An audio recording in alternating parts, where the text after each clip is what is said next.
Bonjour Didier. Oui, bonjour. Salut, chef d'entreprise Loire-Atlantique, bienvenue sur RMC dans les GG. Didier, comment vous, le chef d'entreprise, vous interprétez les propos de Claude Guéant, le ministre de l'Intérieur, Didier, alors? C'est même pas les propos de Claude Guéant, j'ai même pas envie de parler de Guéant, parce qu'en ce moment, lui, je veux même pas en entendre parler. Entre le permis de conduire et le reste, lui, je veux même pas en parler. Ce qui me fait hérisser le poil, par contre, c'est vos propos à vous.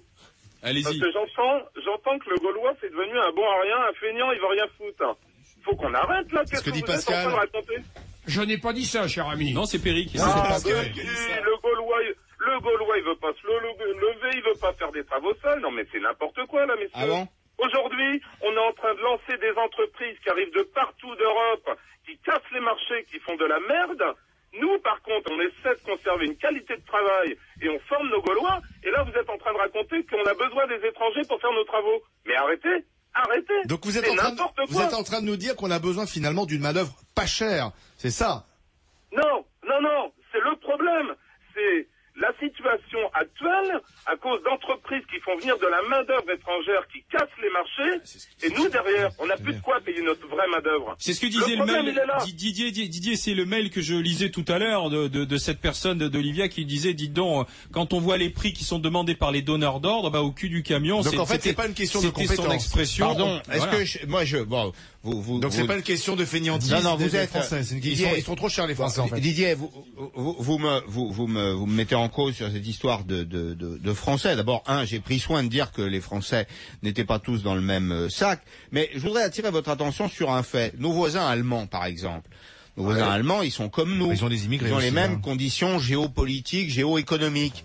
Comment se fait-il qu'on n'ait pas ce type de difficultés? Comment se fait-il que il n'y ait pas de tension ou moins de tension entre les communautés immigrées et les Allemands? Tu rigoles ou quoi? Tu as les débats avec les Turcs, etc. Non, c'est pas dans les mêmes proportions. Allez-y, Didier.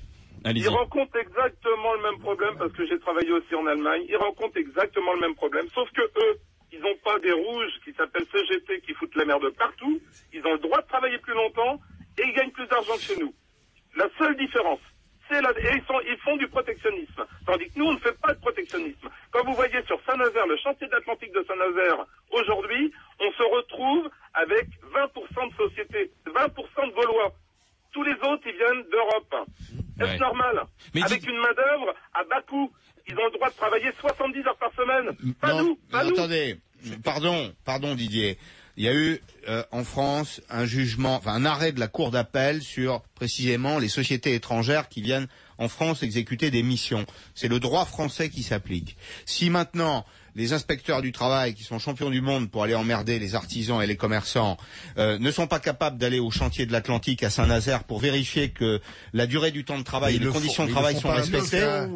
Ah bon? Non, mais Pascal, moi je trouve que Claude Guéant, il s'attaque une fois de plus à la mauvaise personne. Il veut s'attaquer finalement aux chômeurs feignants qui refuseraient de travailler. Or, il y a déjà des règles qui sont mises en place par Pôle emploi. T'as pas le droit de refuser 2 fois de suite un travail. Il devrait s'attaquer effectivement aux entreprises, comme le dit notre Didier, qui emploie de la main-d'œuvre étrangère. Allez, le mot de la fin, sinon on n'aura plus de temps. Je voudrais réagir pour les chantiers de l'Atlantique. Je rappelle que la France, on m'a dit que c'était formidable, est actionnaire à hauteur de 35%. Et que le président de la République connaît bien le dossier. Il y va régulièrement, mon cher Didier. En profite, comme c'est la Saint-Didier, je voulais vous souhaiter une bonne fête, Didier. Salut Didier, merci d'avoir...